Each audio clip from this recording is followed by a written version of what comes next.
warning: the story in this video can be triggering and sensitive. Yo people, welcome back to the Life of Tyler vlogs. I've been filming all weekend. I've got a whole entire weekend vlog put together. Just got a few clips to sort out. I'm going to be perfectly honest with everyone. My head this weekend has not been in the best form. You'll probably tell by the video that's coming out. As you can see by the title, this is going to be a bit of a sensitive kind of video, and you know, it is a bit crap because by the time I'm uploading this, I'll no longer be around this area anymore. Looking at my surroundings for the last time is a bit sad, you know. It is sad that I'm leaving this area, you know. I've called this place home for so long, and to just be up and going, leaving everything behind, all the memories. I've been on this estate since the 3rd of June, either the 1st. I got my keys on the 1st, and on the 3rd of June is when I moved in and first moved everything into my flat, which I had a sofa, a cardboard box, TV, and that was about it. I definitely won't be binning everything. I'm going to be keeping Twixie, obviously. Twixie's coming with, and the sofa, TV, my fridge, my oven, washing machine, just normal stuff I'll be bringing with me, but other bits will be put in the bin and other bits will be taken down to the charity shop. As we approach the bench, let's go for a sit down. We're now sat down at the bench. It's like 6 o'clock, just gone 6, as you can tell by it getting dark out. You can see by the title of this video and what kind of video this is going to be. It's probably going to be hard to put this video together because, I don't know, it's just when I usually have a drink, I usually get thinking about things, and I think about stuff that's happened, and I think about things I've lost. Around about 9 or 10 months ago, I found out that I had a daughter, but sadly, unfortunately, we lost little Izzy. My ex-partner lost her while she was 8 to 9 months pregnant, so she was literally on the verge of being due. My ex-partner lost her while she was 7 to 8 months pregnant. Finding out that kind of news led me to start drinking quite heavily. While I was staying where I was staying, I was pretty much drinking every other day, and I didn't know how to cope with it. To one point, I was drinking with family and I started breaking down. And obviously, for the first time in years, I had comfort from my dad, who sat next to me outside in the garden and told me, you know, like, everything's going to be all right.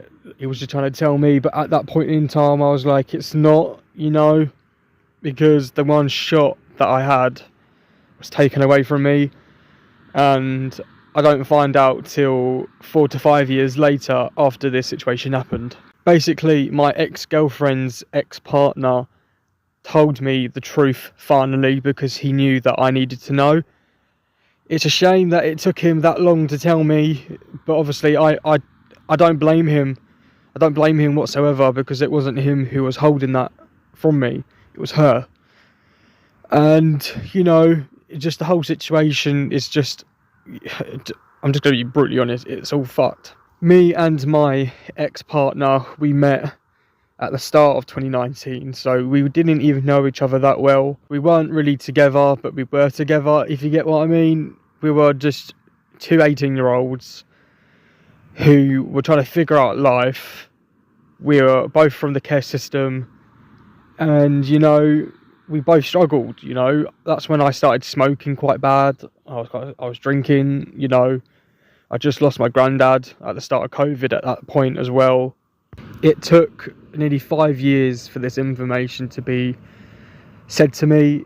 I still find it hard to this day to talk about. I really do struggle with it.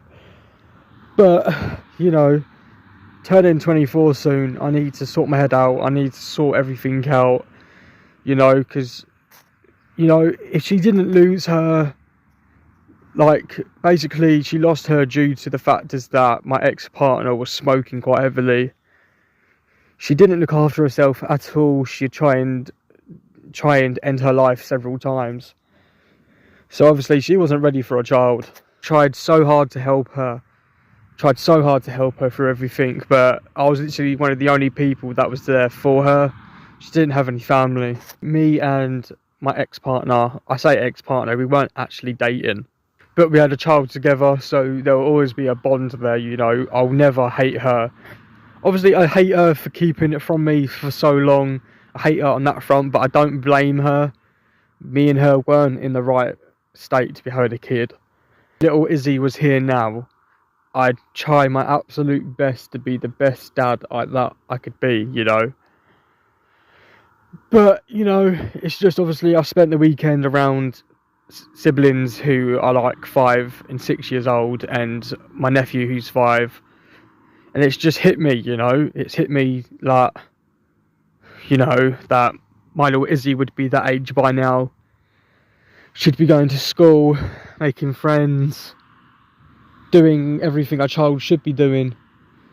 But, you know, unfortunately that was taken away. The last time me and my ex-partner were together was December 2019. From that point, I then moved from that place. It was like a shared flat living place, so we all had our own flat, sharing like the block. There was staff on and everything like that, so it wasn't like we were all by ourselves. And obviously, you know, like, if she is watching this now, which I kind of hope she is watching this now, you know, sorry for everything that happened. I wish things worked out better. If little Iz was around now, you know, I reckon our bond would be good. You know, I know we didn't get on the best. I've just had to switch camera lens because it's got so dark since I've been sat here now that you can't actually see much. I don't want this video to be like a downer kind of video, you know. My channel is about bringing happiness to people. I'll try my best to do that, you know, but obviously sometimes it is a struggle. Days are struggles, you know. I do struggle with this. I still struggle with this now. Like, I had a drink on Friday night and it still hits me really hard. You know, I'm sitting here now on Sunday evening watching all the cars go by in the distance, and, you know, certain things I'm sitting here thinking about. It just really hits hard, you know. It's not easy. It's really not easy to lose a child. You know, I didn't know about all this stuff beforehand, but now I'm in that situation where I've lost little Izzy, you know. That's what her name would have been, and that's what her name is. I don't think about, oh no, like she would have been like this, that. No, she is. Her name is Izzy. You know, it's just a really hard subject. And also, if you can see the title, it says about talking about COVID. Because roughly, round about 5 years ago, this month, we all got put into a lockdown, which was after I moved out of that temporary living place that I was in a flat where I met my ex-partner. And I then got COVID twice after leaving that place. I got really ill on COVID the first time around. I still remember doing the test and it come up saying that I had COVID. I was like, I can't have COVID because I've done everything possible. I literally followed every single guideline. I know some people say, oh, well, yeah, like, of course you're going to say that. But no, I generally stuck to every single guideline. You know, I kept my distance. I didn't visit family. I didn't see family for months. You know what I mean? During that period, I then moved into another temporary living, but it was sharing a house with one other person. And that one other person didn't stick to COVID guidelines, and that's how I got COVID. On the 4th of March, we lost my granddad. Don't know if that is COVID or not, because we just didn't know if that was COVID that took him. But it happened round about the time COVID was going off really bad. It spread everywhere.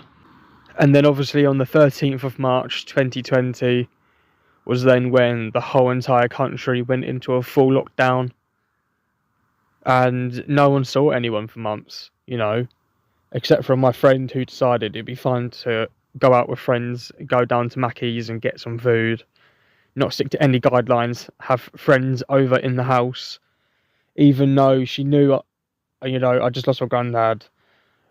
Little did I know that a few months later that my daughter would also pass as well. We've gone back into this camera while I'm having my little rant, but because I'm going to start walking, because it's actually really dark now. You can't actually see anything. You could see stuff before. Basically, what I'm trying to ramble on about is that, you know, just thinking back at the old times, like this time 5 years ago, like half a decade ago, we were all trapped indoors, couldn't do nothing, couldn't hug your loved ones, felt trapped. You just felt like a hamster stuck in their cage and you just couldn't break out, you know. And then a couple months later, my daughter would nearly be born. She was a couple months out from giving birth and we lost her. I'm going to stop talking about COVID now because I know some people still find it hard to talk about as well. But moving back onto the subject about little Izzy, a couple of weeks prior to me and my ex-partner being together, just before I was about to move out from that place where I was living in temporary living, my ex-partner told me that she was pregnant. And then 2 days later, 3 days later, I get told by all the other flatmates and by my ex-partner that she was joking, that she was pranking me. Lying about having a child isn't a laughing matter whatsoever. She went and told me that I needed to go and get a better sense of humour, which obviously that wasn't the case whatsoever. You don't lie. You just don't lie about being pregnant, you know. It's just not right. I'm going to stop talking about this now because, you know, it is all a bit much and obviously some people find it a bit sensitive. Obviously before you watch this video there would have been something at the start of the video to say that if you find certain things a bit hard to watch, as I'm bringing this video to an end, walking back indoors for the final time, this is literally going to be my last time walking this route. You can't see nothing because my camera battery is too low to even put on a torch. You can just about see the buildings around me, but other than that, I think this is where I'm going to bring this video to an end because I need to get back indoors, I need to edit, and I need to get the last of my stuff out of the flat. So other than that, thank you everyone for watching. I know it's a bit of a tough one, but you know, sometimes you can't always do happy videos, you can't do happy dog walks, you know. You got to be raw, you got to be yourself, and don't let anything stop you from being what you want to be. So other than that, I've been Life for Tyler. Thank you for watching. Twixie's indoors snoring. That's my little saying now because half the time Twixie is indoors snoring. I've been Life for Tyler. Thank you for tuning in, and I'll catch you all at some point next week. I'm not too sure. I filmed the whole weekend. I'll get that video out tomorrow on Monday. Other than that, catch you all very, very soon. Peace.